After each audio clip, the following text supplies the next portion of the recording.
हाँ जी मेरे CA foundation student, very very good morning, good evening, good afternoon. मैं आपका दोस्त, आपका होस्ट सी अनुज सिंह तोमर फिर से हाजिर हूँ सर जी अपनी जीएनजी सीरीज में। आज हमारा डेप्रीशिएशन का आखिरी लेक्चर होने वाला है, मतलब आज हम कर देंगे खत्म टाटा बाय बाय डेप्रीशिएशन को।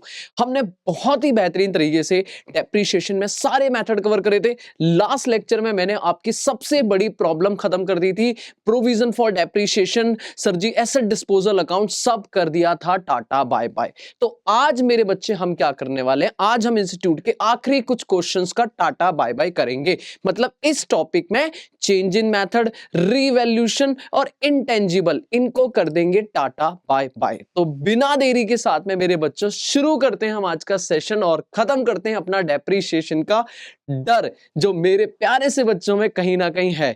तो शुरू करते हैं, लेट्स बिगिन मेरे बच्चों।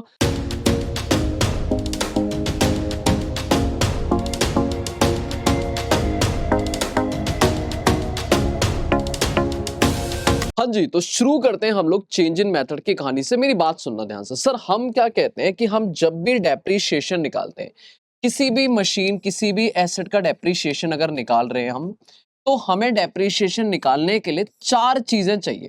ध्यान समझो, कितनी चीज चाहिए? चार, आराम से। सबसे पहले मुझे चाहिए उसकी ओरिजिनल कॉस्ट। बोलो हाँ या ना? जी हाँ सर। कि हमने उस मशीन को, उस फर्नीचर को, उस बिल्डिंग को कितने में खरीदा। Very good. दूसरे नंबर पे चाहिए मुझे उस मशीन की लाइफ, यूजफुल लाइफ, कि हम उसे कितने साल यूज करने वाले हैं, क्योंकि लाइफ के बेस पे अगर एसएलएम है तो डेप्रीशिएशन निकलेगा, डब्ल्यूडीबी है तो लेट इज लाइफ चाहिए। फिर तीसरे नंबर पे हमें चाहिए कि जब हम उसे यूज कर लेंगे तो क्या हमें उसे कुछ मिलेगा, कुछ कबाड़ में, कुछ स्क्रैप में, कुछ रेजिडुअल वैल्यू उसकी मिलेगी। बोलो हाँ या ना? पक्की बात है।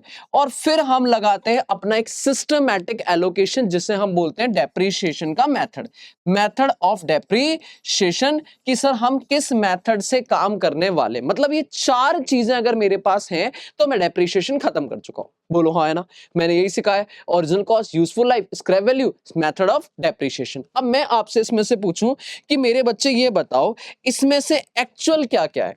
तो ओरिजिनल कॉस्ट मैं कह सकता हूं अभी के लिए एक्चुअल है कि हमने इतना पैसा खर्च किया और दिस इज एक्चुअल, ये हमारी परचेज पर प्राइस, ये हमारा खर्चा, ये हमारा मिला के हो गया ओरिजिनल कॉस्ट। वैसे आपको बता दूं AS10 में ओरिजिनल कॉस्ट में एक एस्टिमेशन पार्ट भी आता है, बाद में आओ कभी सी इंटर में तब बात करेंगे।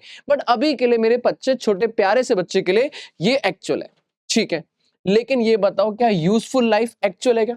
मैंने सोचा इस पेन को चलाएंगे 5 साल। कितने साल? 5 साल। तो क्या 5 साल पक्का है, एक्चुअल है? 4 नहीं हो सकता, 6 नहीं हो सकता, 3 नहीं हो सकता है। This is estimate, this is estimate. बोलो हाँ है ना?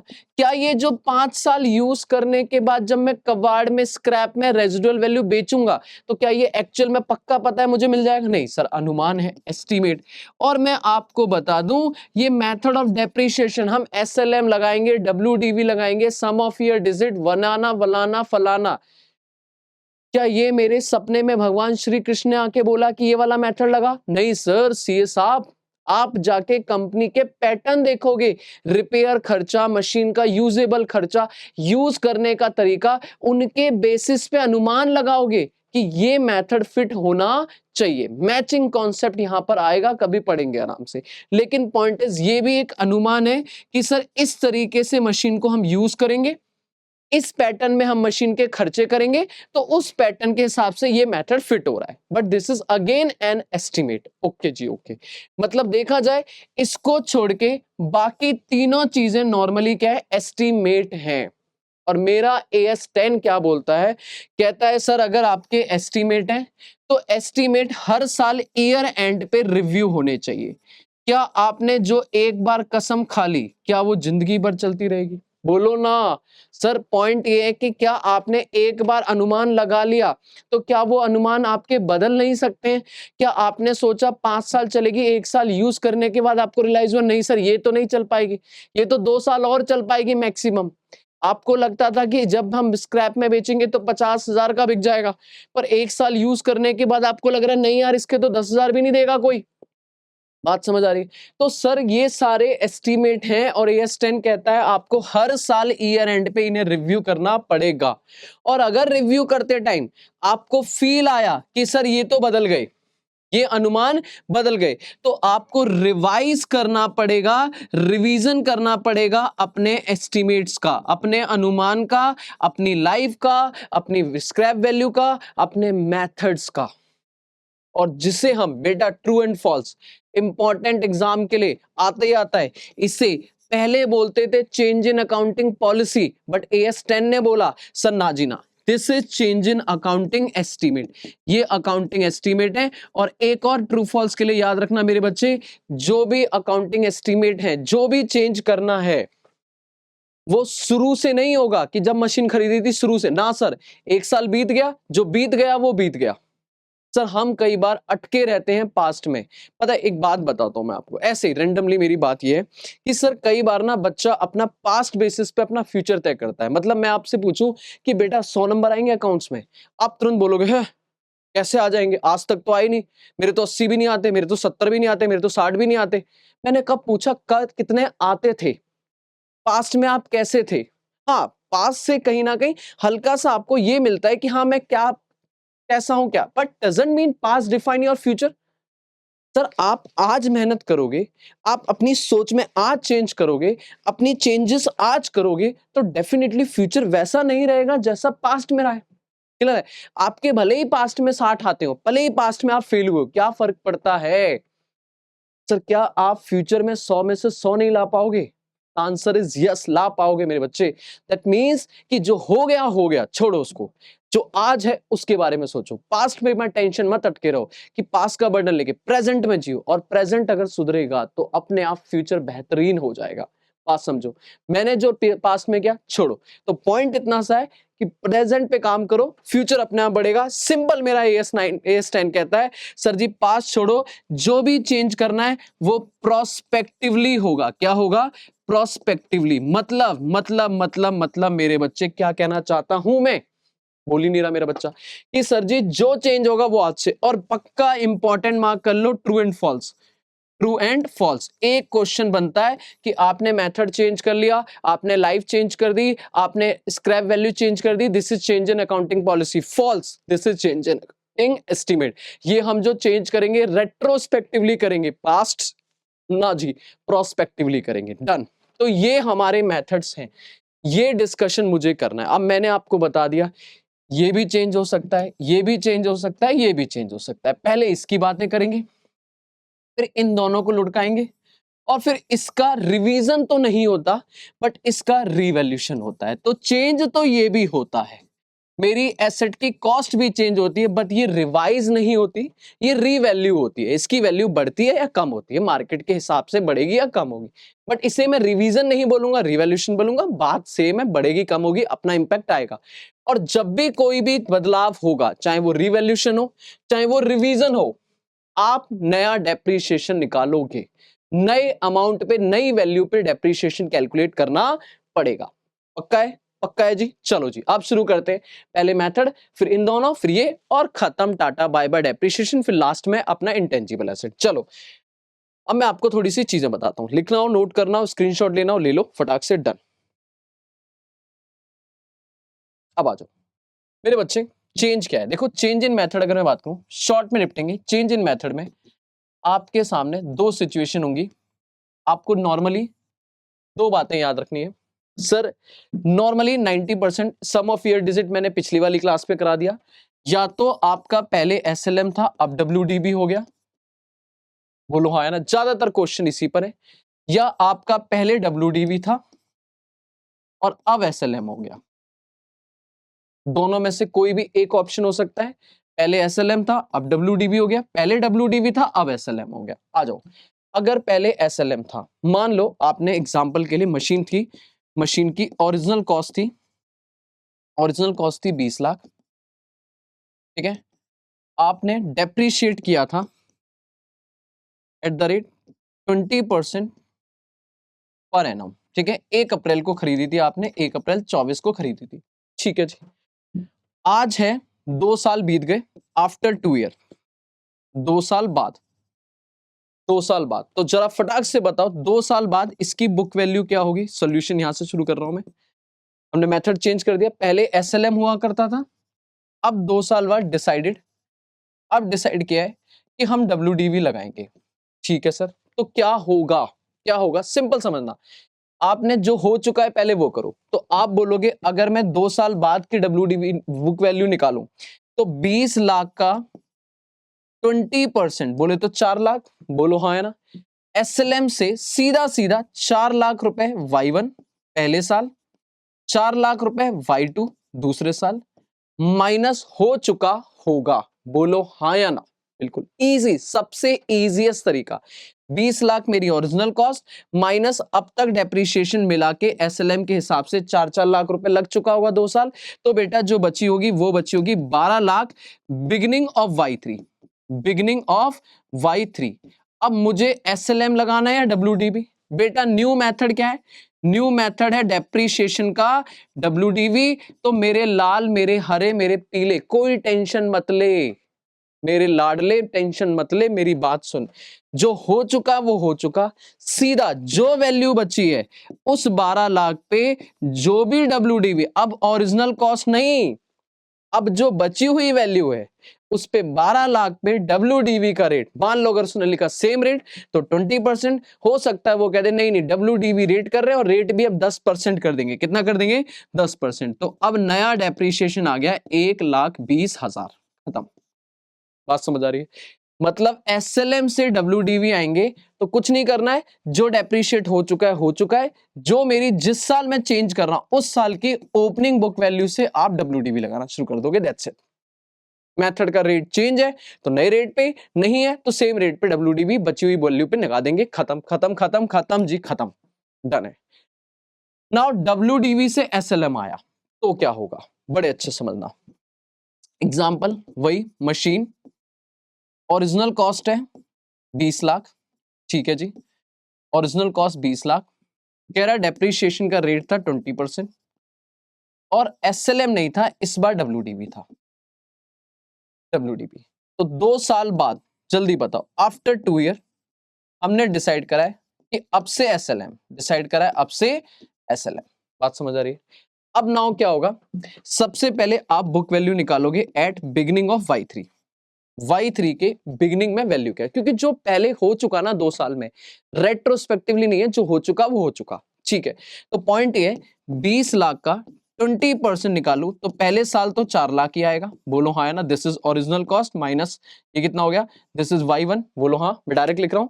अब दूसरे साल 16 लाख का 20% हो जाएगा 3,20,000, बात समझ आ रही, ये Y2 क्लियर है। तो पहले साल 4 लाख, दूसरे साल बची हुई वैल्यू कितनी आई, 20 माइनस 4 16, 16 का 20% आ गया 3,20, तो मेरी अल्टीमेट वैल्यू जो बची होगी वो बची होगी 7 हटा के हटा दो 12,80,000, 12,80,000 की book value, this is my Y3, clear है। अब पॉइंट ये है कि अब आपको SLM लगाना है, क्या लगाना है SLM। तो न्यू डेप्रीशिएशन कैसे निकलेगा, न्यू डेप्रीशिएशन कैसे निकलेगा, जब भी क्वेश्चन आपको SLM देगा, देखो SLM से WDV देगा, WDV का रेट देगा, पर जब WDV से SLM देगा तो वो रेट नहीं देगा, अगर देगा तो मैं बात कर लूंगा, वैसे 99% केस में क्वेश्चन में आपको रेट नहीं दिया होगा, वो कहेगा कि सर अब जो SLM के हिसाब से है वो हम स्क्रैप वैल्यू और लाइफ बता रहे हैं, रिमेनिंग स्क्रैप वैल्यू और रिमेनिंग लाइफ। तो मान लो उसने लिखा रिमेनिंग स्क्रैप वैल्यू है 50,000 और हमें लाइफ लगता है 5 साल, रिमेनिंग लाइफ कि अब जो बचा है वो 5 साल बचा है, बेटा 2 साल बीत चुके हैं, अब लाइफ 5 साल बची है। तो आप जो नया डेप्रीशिएशन निकालोगे अंडर SLM, उसमें क्या लिखोगे, इस बार ओरिजिनल कॉस्ट नहीं, बुक वैल्यू एट बिगिनिंग, क्योंकि मेरे लिए यही ओरिजिनल कॉस्ट है, मान के चलो एकदम नई मशीन आई है, minus scrap value divided by remaining life, divided by remaining life, that means आपके केस में 12,80,000 माइनस 50,000 और डिवाइडेड बाय 5 साल, तो ये जो डेप्रीशिएशन आएगा दिस इज SLM। जितने महीने का चाहिए पूरे साल का तो 12/12, 6 महीने का तो 6/12, वट एवर जो भी, ये डेप्रीशिएशन आ जाएगा। तो अगर SLM से WDV है तो सीधी बची हुई वैल्यू पे रेट लगा दो, बात खत्म। WDV से SLM है तो जो डेप्रीशिएट हो चुका है हो चुका है, जो वैल्यू बची है बुक वैल्यू, अब वहां से SLM लगाना शुरू कर दो, book value minus scrap value divided by remaining life, clear है। और अगर रेट दिया होता है एसएलएम का तो मेरे बच्चे 1280 पे लगाता, ये मानते हो कि 1280 ओरिजिनल कॉस्ट है और हर साल 1280 पे ही लगाता, जो हो चुका है वो हो चुका है 1280, पर रेट नहीं देगा एसएलएम में, इसलिए मैं लफड़े में नहीं पड़ता, क्योंकि कई बार इंस्टीट्यूट 20 लाख पे भी लगाता है। बट उसे छोड़ दो, जब भी एसएलएम होगा तो रिमेनिंग लाइफ पे होगा, और रिमेनिंग लाइफ का मतलब ये है कि भैया अब आप लाइफ में जो भी बची हुई वैल्यू है उसको डेप्रिशिएट करोगे। डन है जी, मेरे हिसाब से दोनों मेथड क्लियर हो गए। अब इस पे क्वेश्चन कराता हूं मैं, आ जाओ। क्वेश्चन है मेरे पास आपके जनवरी 2025 में एग्जाम में आया है, फटाक से पढ़ना। करेक्ट, मशीन खरीदी थी हमने, सेकंड हैंड मशीन खरीदी थी। बेटा क्या फर्क पड़ता है, हमारे लिए वो सेकंड हैंड है या हमारे लिए नहीं है? हमारे लिए नहीं है। आ जाओ, 1 अप्रैल 2021 15 लाख की खरीदी थी, वेरी वेरी गुड। लेकिन उसके बाद हमने उस पर 2 लाख का खर्चा किया उसकी रिपेयर पे। बेटा ये नॉर्मल रिपेयर नहीं है, मशीन को रेडी फॉर यूज बनाने में हो रही है। अगर यही रिपेयर अगले साल होती तो हम इसे पीएनएल में डालते, पर हमने खरीदते ही उसे रिपेयर कराया, मतलब हमने अपनी सेकेंड हैंड मशीन को नया जैसा बनाने की कोशिश करी है, तो रेडी फॉर यूज करिए। दैट मींस 15 लाख की मशीन, 2 लाख का रिपेयर खर्चा, इंस्टॉलेशन खर्चा, तो मशीन होगी मेरे लिए 17 लाख। ठीक है जी, चार्ट बना लेंगे बाद में। कह रहा है हमने कब खरीदी थी? 21 में, अक्टूबर 2021, 6 महीने बाद एक और मशीन खरीदी है, कितने की बेटा? 9 लाख रुपए की। ओके जी, इसको इंस्टॉल करने में भी खर्चा हुआ है न्यू प्लांट को, कितने का? अब ये न्यू प्लांट लिख दिया है, न्यू मशीन लिख दिया बाद से में, 20,000 रुपए। तो नई वाली मशीन M2 आ गई है 9,20,000 की। M1 17 लाख, M2 9,20,000 की। कह रहा फर्म ने शिफ्ट किया था मशीनरी परचेज, जो मशीन खरीदी थी 1 अप्रैल को, नए प्लांट में, हमने नए प्लांट में खर्चा करा था, और उस पे हमारा खर्चा हुआ है 10,000 रुपए का। अच्छा, हमने नई जगह खरीदी थी। अच्छा, नया प्लांट है, मतलब हमने कोई नई फैक्ट्री वगैरह लगाई है जहां पे ये नई वाली मशीन इंस्टॉल करी थी, तो नई मशीन को इंस्टॉल करने में खर्चा, ओके क्लियर है। पर शिफ्टिंग कॉस्ट, बेटा याद करो, अगर आपने डिटेल में AS10 पढ़ा है मेरे से या किसी से भी, तो हम ये बात करते हैं कि ओरिजिनल कॉस्ट में क्या आएगा और क्या नहीं आएगा, है ना? पक्की बात है, ठीक है। तो हम लोग हमेशा ये बोलते हैं कि बेटा याद रखना कि आपके कुछ खर्चे अभी भी कॉस्ट का पार्ट नहीं बनते। जैसे कि कोई एडवर्टाइजमेंट खर्चा है, आप प्रमोट कर रहे हो, प्रमोशन, सेल्स प्रमोशन, उसका मशीन से कोई लेना देना नहीं है, रेडी फॉर यू। आपने मशीन लाए और उसमें रिबन कटिंग करने के लिए इनॉग्रेशन एक्सपेंस किया, पंडित जी बुलाए हैं, नारियल फोड़ रहा है, सर उसके मशीन के रेडी फॉर यूज होने से कोई लेना देना नहीं है। आप अपनी फैक्ट्री को एक जगह से दूसरी जगह शिफ्ट कर रहे हो, तो अपनी मशीन को हटा के दूसरी जगह शिफ्ट लगा रहे हो, उससे मशीन की एफिशिएंसी, प्रोडक्टिविटी कुछ नहीं बढ़ा है, दैट मींस वो खर्चा पीएनएल में जाएगा। क्लियर है? तो ये कुछ खर्चे हैं जो आपके मशीन से कोई लेना देना नहीं है। तो हमने अगर शिफ्टिंग खर्चा किया है मशीन को एक फैक्ट्री से दूसरी फैक्ट्री ले जाने में, उस फ्रेट का हमें मशीन की कॉस्ट से कोई लेना देना नहीं है। तो मतलब सीधा सीधा बात है, 17 लाख का M1, 9,20 का M2, और ये फ्रेट न्यू प्लांट में क्यों ऐड हो रहा है? क्योंकि न्यू प्लांट के लिए नहीं हुआ है, न्यू प्लांट में मशीन को इंस्टॉल करने के लिए हुआ था, इंस्टॉलेशन मशीन की, और नई मशीन है इसलिए कोई दिक्कत नहीं है। कह रहा आगे आपने डेप्रीशिएशन लगाना है 12% पर एनम WDV, तो मेथड पहले क्या था हमारा? WDV। ओके जी, लेकिन हमने डिसाइड किया 1 अप्रैल 2023, बेटा 21-22 में कुछ नहीं हुआ, 22-23 में कुछ नहीं हुआ, 23 तीसरे साल जाके हमने डिसाइड करा है कि भैया बहुत हो गया WDV, हम मेथड और रेट चेंज करेंगे और अब से लगाएंगे स्ट्रेट लाइन बेसिस। माजा आ गया, मुझे यही चाहिए था, straight line method. WDV SLM से WDV लल्लू काम, WDV से SLM काम करेंगे। कह रहा और इस डेट पे हमने क्या करा है? हमने रिमेनिंग यूजफुल लाइफ एस्टिमेट करी है 5 साल, वेरी गुड। बची हुई कितनी साल है? 5 साल। दोनों मशीन की जो हमने, जिसकी स्क्रैप वैल्यू 0 है, जो भी हमने खरीदी थी M1 और M2, दोनों की बची हुई लाइफ 5 साल है, स्क्रैप वैल्यू 0 है। कह रहा सर जी 1 अक्टूबर 2023। अच्छा जी, फर्स्ट मशीन को उठा के बेच दिया हमने, आउटडेटेड हो गई है, और हमने 2.5 लाख रुपए बेच दिया, ठीक है। और कह रहा है उसी दिन हमने एक और मशीन खरीद ली है 8,50,000 में, उसकी यूजफुल लाइफ कितनी है? 10 साल, और उसकी रेजिडुअल वैल्यू कितनी है? 30,000। तो M1 गई और M3 आ गई, M1 गई और M3 आ गई। चलो जी, कह रहा मशीन अकाउंट बना दो, आ जाओ आ जाओ जी आ जाओ। पहले मैं आपके साथ यहाँ पे काम करूंगा। क्या करेंगे सर आप? क्या करना चाहेंगे? पहले मैं बनाऊंगा फोटो। बोलो, सबसे पहले 1 अप्रैल 2023 था ना, 21 था मेरे हिसाब से, खानी एक बार फोटो बना लेंगे, काम ही खत्म। हाँ 21, 1 अप्रैल 2021 M1 परचेज करिए बेटा, कितने की? 17 लाख की। 15 नहीं लिखूंगा, 17 लाख। ठीक है। 1 अक्टूबर 2021 M2 परचेज करी है सर जी हमने 9,20,000 की। उसके बाद शिफ्ट करा है, मुझे उससे कोई लेना देना नहीं है।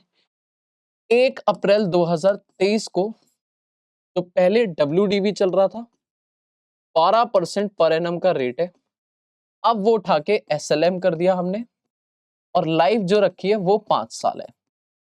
किसकी M1 एंड M2 की। स्क्रैप वैल्यू 0 है। ठीक है, यहां से हमने SLM डिसाइड किया है और इसी साल में 1 अक्टूबर 2023 को हमने M1 को सोल्ड कर दिया। बोलो हाँ या ना। पुरानी हो गई भैया, हटाओ हटाओ।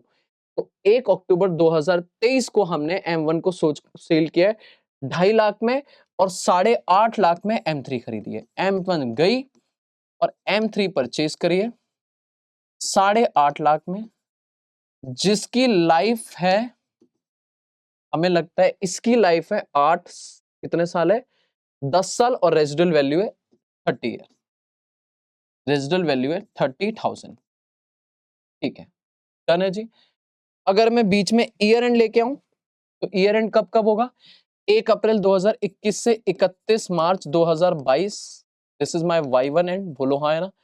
31 मार्च 2023 में थोड़ा सा गैप ले लेता हूं, दिस इज Y2 एंड। और 31 मार्च 2024 this is Y3 and. Clear है। जब भी ईयर एंड होंगे तो दो काम, क्या क्या दो काम याद है, भूले तो नहीं हो बेटा। पहला डेप्रीशिएशन और balance CD, depreciation balance CD, depreciation और बैलेंस सीडी। ठीक है, क्वेश्चन ने कब तक का मांगा एक बार देख लें। क्या हमें 3 साल का मंगाना है या सिर्फ और सिर्फ उसने मांगा है 31 मार्च 2024। बताओ कितना भला क्वेश्चन है। कह रहा भाई पूरा मत बनाओ, सिर्फ 1 साल का अकाउंट बना दो। Very very good. हम तो चाहते ही है कि कम से कम काम करना पड़े। 10 नंबर का क्वेश्चन है बेटा। लो भाई solution machine account, machine account यही कर दूंगा मैं सारा का सारा। फॉर्मेट बोलो, date particular amount, date particular amount. ये रही क्रेडिट साइड, ये रही डेबिट साइड। डेट खत्म मेरे बच्चों, खत्म। चैप्टर की आखिरी सांसें चल रही हैं। अरे सर हमारी भी चल रही हैं। अरे तुम्हारी कैसे चल रही हैं। पर्टिकुलर अमाउंट, ठीक है। अब शुरुआत कैसे होगी सर। क्या हम इस बार शुरू 1 अप्रैल से करेंगे, नहीं, हम शुरू ही यहां से करेंगे। तो इसका मतलब ये सारा काम कहां होगा, वर्किंग नोट। ये कहां होगा, वर्किंग नोट 1। तो शुरुआत होगी 1 अप्रैल 2023 से to balance BD, to balance BD, M1 का अलग और M2 का अलग। और इसके लिए बनाऊंगा वर्किंग नोट नंबर 1 कि भाई इनका क्या ओपनिंग बैलेंस है, ये वर्किंग नोट बना लेते हैं। लो यहां वर्किंग नोट बनाता हूं। बताओ working note 1, calculation of book value 1 अप्रैल 2023 को। ठीक है जी।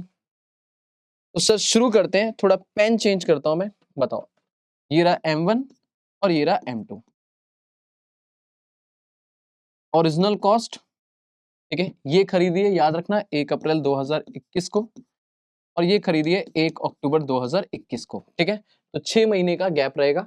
ये ओरिजिनल कॉस्ट है 17 लाख और इसकी ओरिजिनल कॉस्ट है 9,20,000। प्रोविजन बनाना नहीं है तो नेट करते जाओ सीधा सीधा।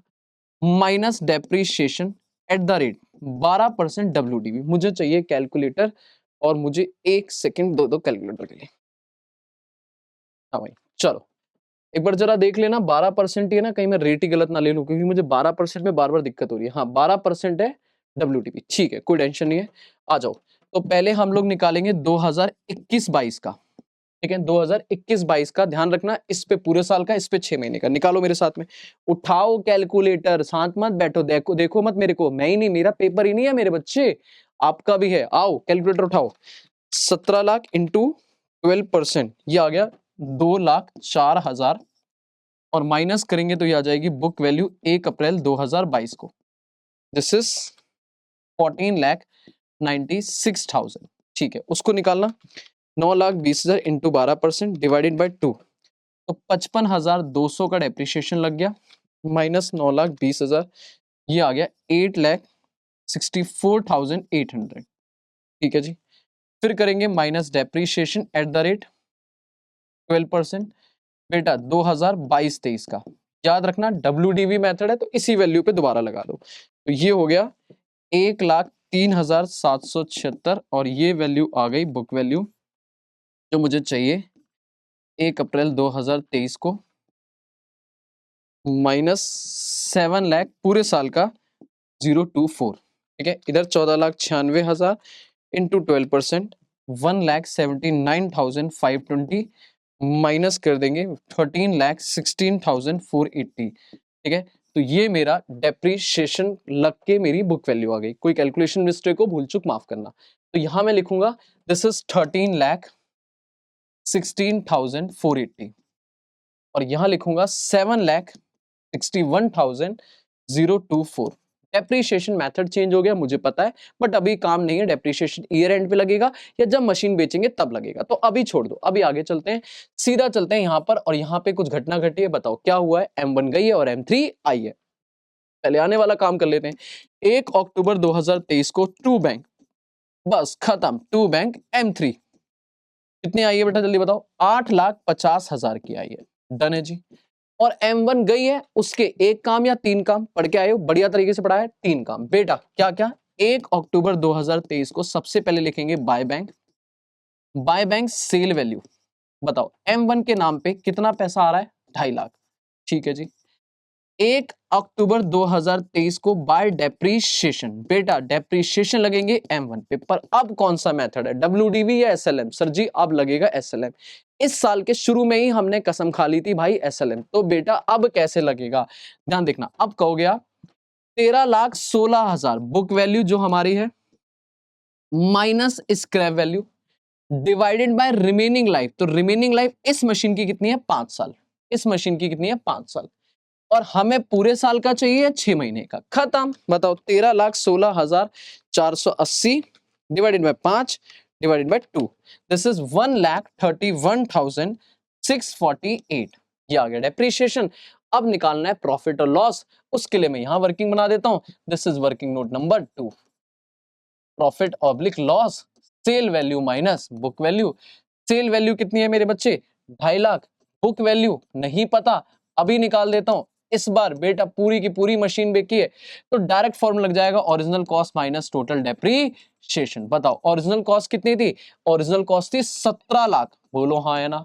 ठीक है, वैसे आप डायरेक्टली 13,16,000 में से ये भी माइनस कर दो तो भी काम चल जाएगा। बोलो हाँ है ना। बट मैं कह रहा हूं 17 लाख में से माइनस करो डेप्रीशिएशन कितना कितना लग चुका है। तो पहले साल लगा था 2,04,000।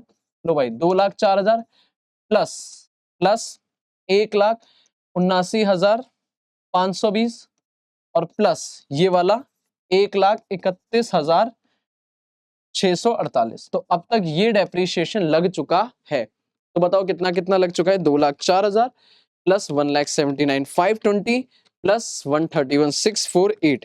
ये लग चुका है -17 लाख। -17 लाख। तो मेरी जो वैल्यू बची है वो बची 11,84,832 रुपए।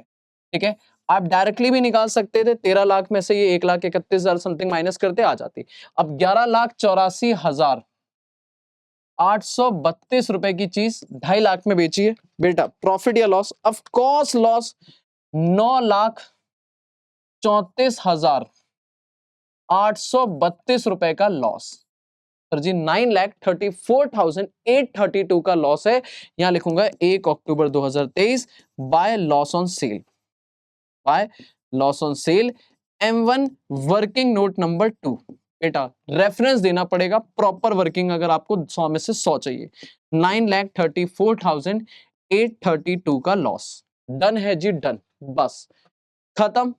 ये भी हो गया, ये भी हो गया। 3 काम सामने है, मशीन खरीद लिए। ईयर एंड पे आते हैं 2 काम।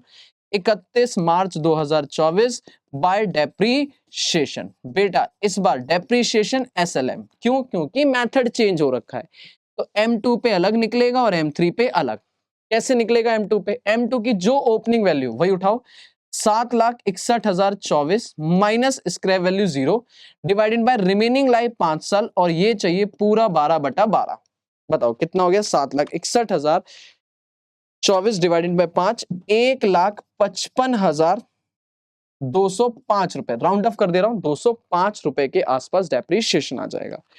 M3 पे अभी अभी आई है 8,50,000 माइनस स्क्रैप वैल्यू इसकी दी थी 30,000 और इसकी लाइफ है 10 साल और पूरे साल का लगाना है 6 महीने का, 6 महीने का। तो 8,50,000 माइनस 30,000 डिवाइडेड बाय 10 और हाफ कर दो तो 41,000 का डेप्रीशिएशन। लास्ट में लिख दो 31 मार्च 2024 बाय बैलेंस सीडी। अब सीडी को अलग अलग करने की जरूरत नहीं है, बैलेंसिंग फिगर करो। कैसे निकालेंगे बैलेंसिंग फिगर सर? इसका टोटल लगाओ, इस टोटल में से ये टोटल माइनस करो, अपने आप जो बचेगा दिस इज बैलेंसिंग फिगर। तो ये हमारा चेंज इन मेथड है मेरे। क्लियर है? होप सो आपको बढ़िया से चेंज इन मेथड समझ आ गया होगा और ये आपके एग्जाम का क्वेश्चन था जो मैंने कराया। ये बेस्ट क्वेश्चन है चेंज इन मेथड को रिवाइज कराने का। मजा आ गया होगा आपको। खत्म है, बस इतना सही है। इसकी स्क्रीनशॉट फोटो जो भी लेना ले लो। अगर यही प्रेजेंटेशन आप एग्जाम में रखते हो 10 में से 10 मिलेंगे, नो डाउट। डन है जी। मैं अपने वापस टॉपिक पे आ रहा हूं। अब आ रहा हूं सर जी, खत्म चेंज इन मेथड। अब आते हैं रिवैल्यूएशन पे। ठीक है, रिवैल्यूएशन क्या होता है? ऑफ कोर्स फिर लाइव वाइव के बारे में भी एक बार डिस्कशन कर लेंगे। बेटा अगर रिवैल्यूएशन है, वैसे लाइव वगैरह डिस्कस हो ही गया बेटा। अगर स्क्रैप वैल्यू चेंज होती है तो नई स्क्रैप वैल्यू, रिमेनिंग लाइफ में चेंज आता है तो रिमेनिंग लाइफ नई वाली आ जाएगी। अब रिवैल्यूएशन सुनो, होता क्या है। AS10 कहता है कि आप जब भी कोई भी मशीन को अकाउंटिंग करोगे तो आपके पास दो मॉडल है। इंटर में पढ़ोगे, AS10 पढ़ाएंगे प्रॉपर तरीके से। वहां पे एक है कॉस्ट मॉडल और एक है रिवैल्यूएशन मॉडल। कॉस्ट मॉडल क्या बोलता है कि जितने में खरीदा माइनस डेप्रिसिएशन, बस। कोई आपको मार्केट वैल्यू को देखने की जरूरत नहीं है। आपने एसेट खरीदी है यूज करने के लिए, तो आपको क्या लेना देना मार्केट में वैल्यू बढ़ गई या कम हो गई। ये पुरानी सोच हुआ करती थी जिसे हम ओरिजिनल कॉस्ट मेथड या ओरिजिनल कॉस्ट प्रिंसिपल या हिस्टोरिकल कॉस्ट प्रिंसिपल भी बोलते थे। पर अब नया जमाना, मेरा नया बच्चा बैठा है, बोलो हाँ है ना। तो मेरा बच्चा क्या कहता है? कहता है सर जी क्या हम रिवैल्यूएशन मॉडल फॉलो कर सकते हैं? बिल्कुल, इंटरनेशनल अकाउंटिंग रिवैल्यूएशंस पे चल रही है। तो उन्होंने बोला आपके पास ऑप्शन है, अगर आप अपनी एसेट्स को चाहते हो फेयर मार्केट पे रखना कि हाँ हम मार्केट से अपना मैच करना चाहते हैं तो कर सकते हैं। तो उस केस में क्या करना पड़ेगा? आपको हर साल ईयर एंड पे, हर साल ईयर एंड पे आप अपनी ओरिजिनल कॉस्ट, जैसे मान लो Y1 पहला साल है ईयर एंड Y1 का, तो ओरिजिनल कॉस्ट माइनस डेप्रीशिएशन जो भी मेथड लगाओगे आपकी आएगी बुक वैल्यू। Very good. जैसे मेरी केस में मान लो 20 लाख की मेरी ओरिजिनल कॉस्ट है और 10% डेप्रीशिएशन लगाया 2 लाख, फर्क नहीं पड़ता SLM या WDV है, पूरे साल का डेप्रीशिएशन लगाया तो मेरी वैल्यू जो बची है वो बची 18 लाख। अब कहता है इस 18 लाख की जो आपकी बुक में वैल्यू WDV है, इससे आप कंपेयर करो इसकी फेयर मार्केट वैल्यू से कि अगर ये मशीन आप अपने मार्केट में लेने जाते सेकेंड हैंड, मतलब 1 साल पुरानी, तो उसकी मार्केट में क्या वैल्यू होती। अब मार्केट में वैल्यू जब कंपेयर करेंगे तो दो वैल्यू होंगी, या तो आपकी ऑप्शन 1 फेयर मार्केट वैल्यू ज्यादा होगी, बुक वैल्यू कम होगी। मतलब मान लो फॉर एग्जांपल के लिए मार्केट में वैल्यू जो है वो है 19 लाख। मार्केट में वैल्यू कितनी है? 19 लाख। देखो 18 है, मुझे कुछ नहीं करना, मुझे तो ज्यादा और कम पे बात करना है ना। या फिर केस नंबर 2 कहता है फेयर मार्केट वैल्यू कम है, फेयर मार्केट वैल्यू कम है। फॉर एग्जांपल के लिए फेयर मार्केट वैल्यू है फॉर एग्जांपल के लिए 16.5 लाख, 16.5 लाख। इसका मतलब आपके सामने दो सिचुएशन हो सकती हैं कि जितनी आपने अपनी बुक में वैल्यू लिखी हुई है उससे ज्यादा वैल्यू हो या उससे कम, बराबर पे मुझे क्वेश्चन नहीं करना। अगर ज्यादा है तो मेरा क्वेश्चन कहता है दिस इज आपको फायदा, इसे आप बोलोगे रिवैल्यूएशन प्रॉफिट। कितने का फायदा? आपकी वैल्यू बढ़ रही है एसेट की, तो 18 से 19 हो गई, 1 लाख का फायदा। मेरे बच्चे पहले बताओ ये क्लियर है या नहीं क्लियर है? कैसे निकालना है? सिंपल, 18 लाख की वैल्यू 1 लाख बढ़ गई मार्केट में तो 1 लाख का फायदा। पार्टनरशिप में भर भर के कराए यार, मैं क्या सिखा रहा हूं, ये पार्टनरशिप रिवैल्यूएशन अकाउंट। हाँ, 18 लाख की चीज 16.5 लाख मार्केट में रह गई, फायदा या नुकसान? कम हो गई sir, this is revaluation loss. This is revaluation loss. कितने का लॉस? 1.5 लाख का। बोलो हाँ या ना। डन है? वो तुरंत एक एंट्री मारेगा, वो कहेगा आप इसकी एंट्री करो। क्या एंट्री होगी? वो कहेगा सर जी रिवैल्यूएशन प्रॉफिट है, मशीन की वैल्यू बढ़ेगी आपकी, asset account debit, asset account debit, machine है तो मशीन अकाउंट डेबिट, फर्नीचर है तो फर्नीचर अकाउंट डेबिट, टू आपकी इनकम, इनकम आएगी तो credit, to revaluation profit account. 1 lakh और 1 लाख, 1 लाख और 1 लाख। पहली एंट्री, एंट्री नंबर फर्स्ट, आप कहोगे एसेट बढ़ जाएगी और प्रॉफिट क्रेडिट हो जाएगा। अगर लॉस है तो उल्टा हो जाएगा, लॉस आएगा, revaluation loss account debit, revaluation loss account debit to asset, to asset account. 1.5 lakh और 1.5 लाख। पहले बताओ इतना समझ आया नहीं आया?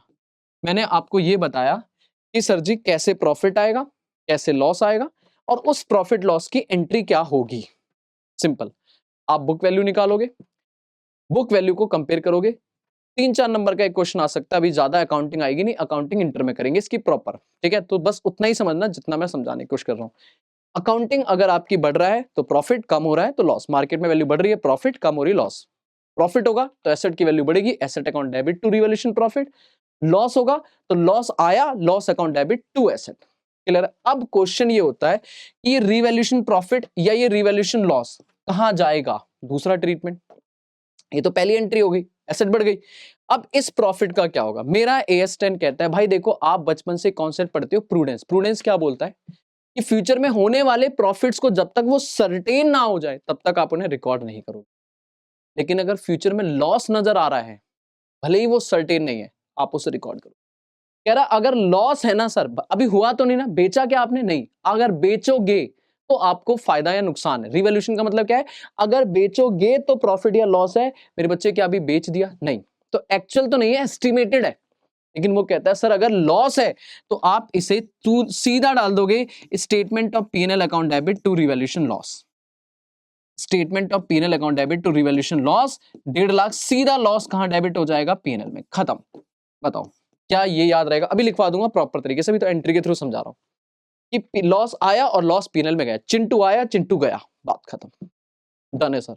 लेकिन कहता है प्रॉफिट हो गया, ओ हो, कह रहा है ये प्रॉफिट इनकम P&L ना। कहता है प्रूडेंस हमें कभी गवाह नहीं देगा। हमारा जो दहम है ना, हम जो बचपन से पढ़ते आ रहे हैं, क्या वो हमें अलाउ करेगा हम प्रॉफिट रिकॉर्ड कर ले एस्टिमेट बेस पे? नहीं सर। तो क्या करेंगे? कहता है इस प्रॉफिट को आप अभी के लिए सेपरेटली रिजर्व में डाल दो। Revaluation profit account debit, profit account debit to क्या? To revaluation reserve, to revaluation reserve. P&L में ना डाल के इसे रिजर्व में शो कर दो बैलेंस शीट में कि भाई ठीक है, जब एक्चुअल में बिक जाएगा तो ये प्रॉफिट आप अपने इनकम जनरल रिजर्व वगैरह में डाल के मालिक वालिक में यूज कर लेना। बट अभी के लिए आप इसे P&L में डाल के कहां डालोगे? रिवैल्यूएशन रिजर्व में। पहले बताओ ये समझ आया? This is proper Y1 accounting कि पहले साल तो ये होगा, प्रॉफिट आया तो एसेट बढ़ेगी, लॉस आया तो एसेट कम होगी। प्रॉफिट रिवैल्यूएशन रिजर्व में जाएगा, P&L में नहीं। लॉस P&L में जाएगा, बाकी कहीं नहीं। ट्रू एंड फॉल्स भी इस पे बन सकता है, याद रखना। Profit reserve, loss P&L। अगर मैं इसे वापस से स्क्रीनशॉट लेना है ले लो, कुछ भी करना है जो भी, क्योंकि मैं अभी से थोड़ा शॉर्ट में लिखने वाला हूं। ठीक है सर। मतलब ये है कि सर अगर फर्स्ट ईयर है तो आइदर रिवैल्यूएशन प्रॉफिट होगा या आइदर रिवैल्यूएशन लॉस होगा। अगर रिवैल्यूएशन प्रॉफिट हुआ है तो आप उसे एक तो एसेट इंक्रीज हो जाएगी और दूसरा इसे रिवैल्यूएशन रिजर्व में क्रेडिट कर दोगे। रिवैल्यूएशन रिजर्व में क्रेडिट मतलब एसेट डेबिट हो जाएगी, बढ़ जाएगी, और रिवैल्यूएशन रिजर्व क्रेडिट हो जाएगा। अगर लॉस हुआ है तो sir ji statement of P&L debit हो जाएगा और आपकी एसेट्स क्रेडिट हो जाएगी। बस सिंपल समझो, खत्म। कि भाई ये प्रॉफिट रिजर्व में जाएगा, ये लॉस P&L में जाएगा और एसेट पे दूसरा इंपैक्ट पड़ेगा। लेकिन मुझे बात करनी है अब नेक्स्ट ईयर, सब्सिक्वेंट ईयर। अब अगले साल या उससे अगले साल क्या होगा? सर कहता है अगले साल क्या होगा, बस लास्ट पार्ट फिर खत्म हो जाएगा। सब्सिक्वेंट ईयर में क्या है मेरे बच्चे, ध्यान सुनना। कहता है नेक्स्ट ईयर मान लो या तो फिर से रिवैल्यूएशन प्रॉफिट हो गया या अगले साल रिवैल्यूएशन लॉस हो गया। Okay sir. या फिर इधर फिर से रिवैल्यूएशन लॉस हो गया, जो पहले हुआ था वही हो गया, या रिवैल्यूएशन प्रॉफिट हो गया। नहीं हो सकता क्या? हो सकता है सर, बिल्कुल हो सकता है। 4 सिचुएशन बन सकती हैं कि पिछले साल प्रॉफिट, इस साल भी प्रॉफिट, पिछले साल प्रॉफिट, इस साल लॉस, पिछले साल लॉस, इस साल लॉस, पिछले साल लॉस, इस साल प्रॉफिट। बोलो हाँ है ना? मतलब आपका इस साल का जन्म पिछले साल के कर्मों पे डिसाइड होने वाला है। हो क्या गहरी बात बोली। हाँ जी, इस साल में आपको कैसे फल मिलेंगे उसका आपको पिछले साल कैसा था उस पे डिसाइड होगा। अगर पिछले साल प्रॉफिट था, इस साल भी प्रॉफिट, तो आपके कर्म सही हैं, बढ़िया चल रहे हैं, सेम चलेगा। मतलब कहने का है कि ये जाएगा सीधा कहां पे, अगेन सेम ट्रीटमेंट, बोले तो again transfer to, again transfer, बेटा ये ट्रांसफर लिखा है, ट्रांसफर टू रीवैल्यूएशन रिजर्व। पिछले साल भी रिजर्व में गया था, इस साल भी रिजर्व में, बात खत्म, सेम, पिछले साल भी रिजर्व में, इस साल भी रिजर्व में। पिछले साल लॉस था, नर्क में गए थे, इस साल भी नर्क वाले ही काम कर रहे हो, तो भाई नर्क में ही जाओगे। दैट इज, जो लॉस है वो रिकॉग्नाइज होगा इन पीएनएल, मतलब लॉस ट्रांसफर किया जाएगा इन स्टेटमेंट ऑफ पीएनएल। साल पिछले साल भी लॉस पीएनएल में, इस साल भी लॉस। भी बात समझे? पहले बताओ, ये दो केस क्लियर है? पिछले साल प्रॉफिट, इस साल भी प्रॉफिट, सेम ट्रीटमेंट। पिछले साल लॉस, इस साल लॉस, सेम ट्रीटमेंट। बट अब पिछले साल तो प्रॉफिट था, इस साल लॉस हुआ, तो क्या इस साल पीएनएल में जाएगा? नहीं, कह रहा है ये लॉस फर्स्टली डेबिट होगा, फर्स्टली डेबिटेड होगा, पीएनएल से नहीं, debited from revaluation reserve, revaluation reserve to the extent available, to the extent available. क्या लिखा मैंने? और अगर उससे एक्सेस हो गया देन जाएगा स्टेटमेंट ऑफ पीएनएल। मतलब मान लो पिछले साल प्रॉफिट हुआ था 1 लाख का, तो रिजर्व में कितना पैसा था? 1 लाख, डन है। इस साल लॉस हुआ 80,000 का, तो 80,000 पीएनएल में जाएगा क्या? नहीं, अपने पास जब रिजर्व पड़ा है तो उसे खत्म करो ना। तो कहता है सर एंट्री क्या होगी? Revaluation loss account debit to asset, और जब लॉस को राइट ऑफ करोगे तो पीएनएल डेबिट नहीं, रिवैल्यूएशन रिजर्व अकाउंट डेबिट कर दो। मतलब इस लॉस की भरपाई कहां से होगी? रिजर्व से, अगर रिजर्व में पैसा सफिशिएंट पड़ा है। बट सर व्हाट अबाउट 1,80,000 का लॉस हो गया, तो भाई इसमें 1 लाख तो रिजर्व से निकलेगा, जो 1 लाख है वो रिजर्व से निकलेगा, और जो एक्स्ट्रा है वो 80,000 कहां जाएगा? पीएनएल। चलो जी भाई, मेरे हिसाब से कमेंट कर दो उठा के, क्या ये बात क्लियर हो गई या नहीं क्लियर? पिछले साल प्रॉफिट, इस साल प्रॉफिट रिजर्व में, पिछले साल प्रॉफिट, इस साल लॉस, तो पहले रिजर्व से भरपाई होगी, अगर रिजर्व से एक्स्ट्रा है तो पीएनएल।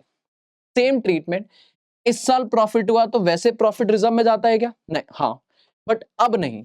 अब कहता है अगर पिछले साल लॉस हुआ था तो to the extent of loss, to the extent of previous loss, to the extent of previous loss, आप ये प्रॉफिट कहां डालोगे?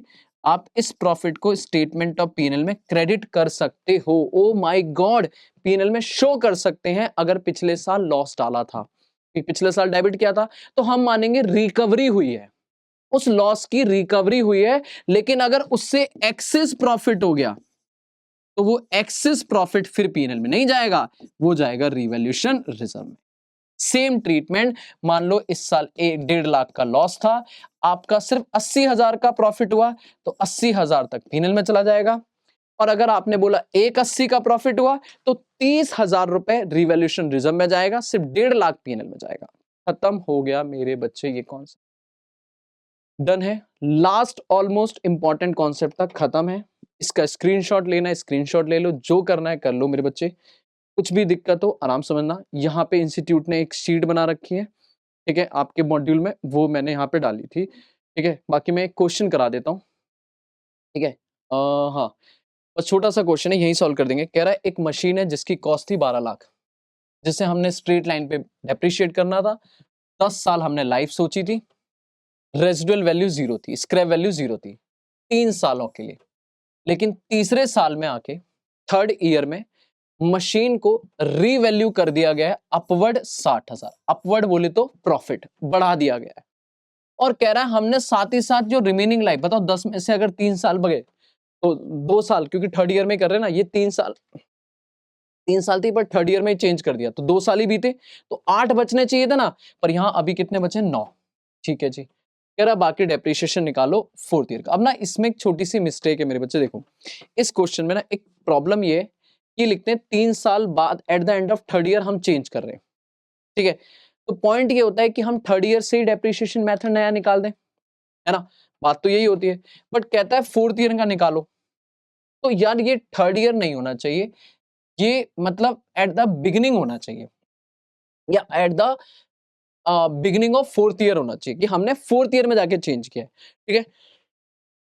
क्योंकि 3 साल तक हम ये डेप्रिशिएट कर चुके हैं, हम ये मानेंगे। डेप्रिशिएटेड वर्ड है, डेप्रिशिएटेड मतलब 3 साल तक हो चुका है, तो हमने चौथे साल में जाके चेंज किया है, ठीक है। तो 3 साल हम मानेंगे पुराना है, चौथे साल में नया किया है, ठीक है। बाकी जब एग्जाम में क्वेश्चन आएगा तो वो बहुत क्लियरली, ये स्टडी मैट से उठाया मैंने क्वेश्चन, तो स्टडी मैट में छोटी सी मिस्टेक है, ठीक है। बाकी आप सोचो, आओ सोल्यूशन। पहले आप निकालोगे कैलकुलेशन, बुक वैल्यू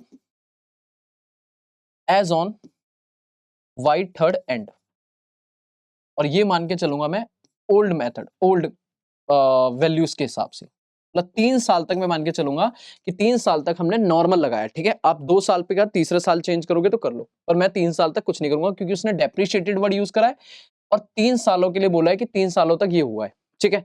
तो बताओ, सबसे पहले ओरिजिनल कॉस्ट कितनी थी, अगर मैं निकालू तो सीधे निकालता हूं ना, ओरिजिनल कॉस्ट ये थी 12 लाख, ठीक है, माइनस डेप्रीशिएशन, डेप्रीशिएशन, ठीक है।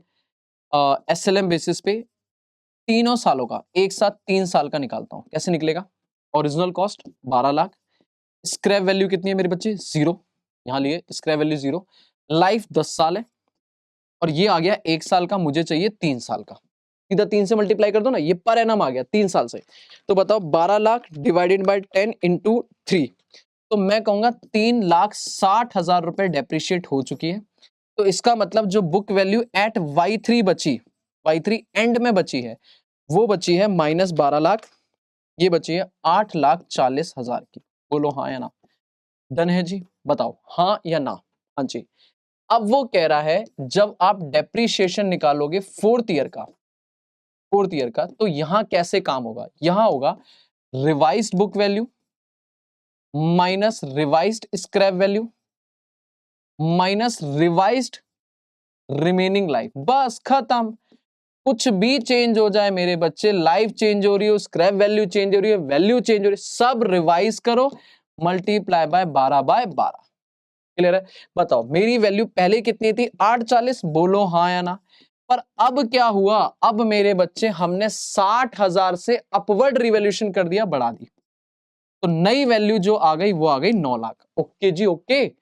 माइनस स्क्रैप वैल्यू अभी भी 0, लाइफ वैसे तो 2 साल 3 साल बीत चुकी है तो 7 बचनी चाहिए, पर क्वेश्चन ने बोला 9, तो 9 डिवाइडेड बाय 12/12, तो 9 lakh divided by 9, that is 1 lakh रुपए डेप्रीशिएशन फोर्थ ईयर का, खत्म।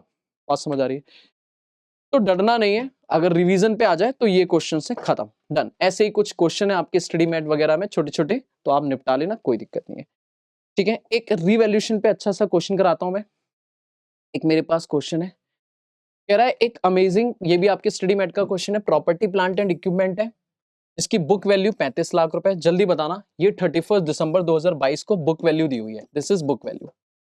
कह रहा है रिवैल्यूएशन सरप्लस में, मतलब रिवैल्यूएशन रिजर्व, रिवैल्यूएशन रिजर्व में पैसा पड़ा था 3 लाख रुपए, इसका मतलब पहले कुछ सालों में अपवर्ड रिवैल्यूएशन हुआ होगा, प्रॉफिट हुआ होगा, खुद भी बता रहा है, कह रहा है एज पर the part of their practice हम एसेट्स को रिवैल्यू करते हैं ईयरली बेसिस पे, और another revaluation was carried out 31 December 2022 में, हमने पहले किया था जिससे हमें फायदा हुआ था, अब दोबारा रिवैल्यूएशन कर रहे हैं और आपसे पूछ रहे हैं इंपैक्ट बताओ कि इस रिवैल्यूएशन का क्या इंपैक्ट पड़ेगा। 3 केस बना दिए उसने कि अगर बुक वैल्यू, सर जी यही बताना, बुक वैल्यू 35 लाख की है, अगर मेरे बच्चे वो कहता है पहला केस फेयर वैल्यू हो जाती है कितनी, फेयर वैल्यू ये रही, पहला केस 37 लाख, दूसरा केस फेयर वैल्यू हो जाती है सर जी आपकी 33 लाख की, और तीसरा केस मेरे बच्चे फेयर वैल्यू हो जाती है 31 लाख की। बताओ फेयर वैल्यू 31 लाख की, आप पहले ये डिसाइड करो कि सब्सिक्वेंट ईयर में प्रॉफिट है या लॉस है, पुराना छोड़ दो। अगर मेरी 35 से 37 हो रही है तो ये मेरा रिवैल्यूएशन प्रॉफिट है, बताओ कितना प्रॉफिट है, 2 लाख, बोलो हाँ है ना। इसमें 35 से 33 हो गई, लॉस है, रिवैल्यूएशन लॉस है, कितना, 2 लाख। 35 से 31 हो गई बेटा, कम हो गई, अगेन रिवैल्यूएशन लॉस है, कितने का, 4 लाख, बोलो हाँ है ना। पहले ये बात समझ आई, भूल जाओ पिछले साल क्या था, इस साल प्रॉफिट है, इस साल लॉस है, इस साल लॉस है, 3 केस, तीनों केस में एक में बढ़ रही है, 2 में कम हो रही है। अब इसका क्या ट्रीटमेंट होगा, तो भाई पुराना पास्ट देखो, पहले प्रॉफिट हुआ था तभी तो सरप्लस हुआ होगा, तो पिछले साल प्रॉफिट, इस साल भी प्रॉफिट, कहां जाएगा? रिवैल्यूएशन रिजर्व में। दैट इज रिजर्व में 3 तो पहले से था, 2 और हो जाएगा, 5 लाख रिवैल्यूएशन रिजर्व में क्रेडिट हो जाएगा। क्लियर है? बोलो हाँ या ना। अगर एंट्री बोलूं तो आप एंट्री यहां पे कर सकते हो, रिवैल्यूएशन प्रॉफिट, अरे sorry, asset account debit, asset account debit, मैं बोल के लिखवा रहा हूं, आप लिख के भी सकते हो, वैसे बुक में आया है। एसेट अकाउंट डेबिट बोले तो मेरे केस में PPE account debit to revaluation profit 2 lakh 2 lakh 2 lakh 2 lakh, और revaluation profit account debit to revaluation reserve 2 lakh 2 lakh, तो ये रिवैल्यूएशन रिजर्व में गया। ठीक है जी। अब ये बताओ लॉस है, इस लॉस का क्या करेंगे? पिछले साल प्रॉफिट, इस साल लॉस, तो ये लॉस पीएनएल में ना, जब मेरे पास सफिशिएंट रिजर्व पड़ा हुआ है तो ये राइट ऑफ होगा फ्रॉम रिवैल्यूएशन रिजर्व, और पूरा हो जाएगा मेरे बच्चे, रिवैल्यूएशन रिजर्व से पूरा डेबिट होगा क्योंकि सफिशिएंट रिजर्व पड़ा है। एंट्री बोलो, revaluation loss account debit 2 lakh to asset, asset गई, रिवैल्यूएशन लॉस आया, और रिवैल्यूएशन लॉस को जब राइट अप करोगे तो पीएनएल अकाउंट डेबिट नहीं, revaluation reserve account debit to revaluation loss. पक्का? लास्ट केस बेटा 4 लाख का लॉस, 3 लाख का रिजर्व, सफिशिएंट तो नहीं है, तो आप बोलोगे रिवैल्यूएशन रिजर्व से डेबिट होगा 3 लाख मैक्सिमम जो हो सकता है, और बाकी जो डेबिट होगा वो स्टेटमेंट ऑफ पीएनएल से एक्सेस 1 लाख। खत्म, खत्म जी, खत्म, खत्म। तो इसकी एंट्री बना दो, revaluation loss account debit to asset 4 lakh 4 lakh, और फिर state revaluation reserve account debit, statement of PNL account debit 3 lakh 1 lakh to revaluation loss 4 lakh. खत्म। तो ये मैंने एक प्रैक्टिस करा दिया रिवैल्यूएशन पे, बढ़िया से। खत्म मेरे बच्चों। आखिरी पॉइंट करते हैं, अगर आपको उसका स्क्रीनशॉट वगैरह लेना है, फोटो लेना है, ले सकते हो। डन है, ये एग्जाम में क्वेश्चन आ सकता है, पढ़ के जाना मेरे बच्चों। अब है इंटेंजिबल एसेट्स के बारे में सर, ठीक है। इंटेंजिबल एसेट्स के बारे में बस थोड़ा बहुत बातें जानना, ज्यादा कुछ है नहीं, एमसीक्यू पर्पस के लिए आ सकता है, या एक छोटा सा क्वेश्चन आ सकता है, या इंटेंजिबल अकाउंट बनाने को आ सकता है, सेम एज मशीन, कुछ भी नया नहीं है, सिंपल है। जिन एसेट्स को हम टच नहीं कर सकते, देख नहीं सकते, जिनका अपना फिजिकल सब्सटेंस नहीं है, जिनका अपना फिजिकल सब्सटेंस नहीं है, उन्हें हम इंटेंजिबल एसेट बोलते हैं, जैसे कि goodwill, patent, copyright, trademark, software, mining rights, licence, copyright, publishing rights, बहुत सारे जो आपके राइट्स हैं, these are all intangible asset. इस पूरे इंटेंजिबल एसेट पे हमारा एक एएस लगता है, एएस 26। बहुत छोटी सी कहानी आपको पढ़नी है, बहुत ज्यादा नहीं पढ़नी है, मैं पहले बोल रहा हूँ, फिर भी पढ़ के जाना क्योंकि हॉट कोट टॉपिक है ये, ठीक है। अगर कल को आ जाता है जैसे इंटेंजिबल एसेट परचेज करिए, बिल्कुल सेम अकाउंट बनेगा, वही date particular amount, date particular amount, बस अंतर ये है कि बाय डेप्रीशिएशन की जगह एक वर्ड यूज करोगे, अमोर्टाइजेशन। बस सेम कैलकुलेशन, एसएलएम वैसएलएम सब कुछ सेम, कोई घबराना नहीं। अगर कल को आ जाए पेटेंट अकाउंट बनाओ, क्या बनाओ? पेटेंट अकाउंट बनाओ, कॉपीराइट अकाउंट बनाओ, बिल्कुल ये मान के चलना आपको मशीन अकाउंट बनाना है। टू बैंक, वही एक काम खरीदने पे, ईयर एंड पे 2 काम, डेप्रीशिएशन बैलेंस सीडी, जिसे मैं अमोर्टाइजेशन बैलेंस सीडी बोलूंगा, बैलेंस सीडी अगले साल का बैलेंस बीडी होगा, उसके बाद फिर वही काम चलता रहेगा, सेल पे वही 3 काम, पैसा आएगा, अमोर्टाइजेशन होगा और प्रॉफिट लॉस होगा। क्लियर है? पक्की बात है। तो घबराना बिल्कुल भी नहीं है, सिंपल, बिल्कुल इंटेंजिबल एसेट पे है, ठीक है।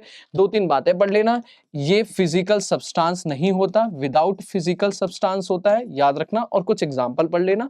2-3 बातें, एक चीज याद रखना, एएस 26 में लिखा है कि आप मैक्सिमम अमोर्टाइजेशन पीरियड जो यूज कर सकते हो, देखो डेप्रीशिएशन में फिक्स नहीं है, आप 50 साल ले लो, 50 साल चलेगा आपकी यूजफुल लाइफ, पर जब अमोर्टाइजेशन करोगे तो इंटेंजिबल एसेट की यूजफुल लाइफ जो एएस ने बोली है वो मैक्सिमम बोली है 10 साल। इस पे एक ट्रू एंड फॉल्स बन सकता है कि सर आपका इंटेंजिबल एसेट मैक्सिमम लाइफ कितनी है? 10 साल है, 10 साल के अंदर राइट ऑफ करना पड़ेगा। लेकिन अगर आपके पास कंक्लूसिव एविडेंस है, ठोस सबूत है कि भाई आपके पास कंक्लूसिव एविडेंस है कि सर आपकी इस इंटेंजिबल एसेट की लाइफ 10 साल से ज्यादा है, मान लो मेरे को कोई लाइसेंस मिला है 15 साल के लिए, कोर्ट से मिला हुआ है, गवर्नमेंट से मिला है, उसमें लाइसेंस एग्रीमेंट में 15 साल लिखे हैं, तो मैं उसे 15 साल में राइट ऑफ कर सकता हूँ, कोई दिक्कत नहीं। बट मैं कहूँ कि मैंने कोई पेटेंट डेवलप करा, मैंने कोई सॉफ्टवेयर बनाया और मैं उसे 15 साल में राइट ऑफ करना चाहता हूँ, एवं ही नॉट अलाउ, मैक्सिमम 10 साल। बात समझ?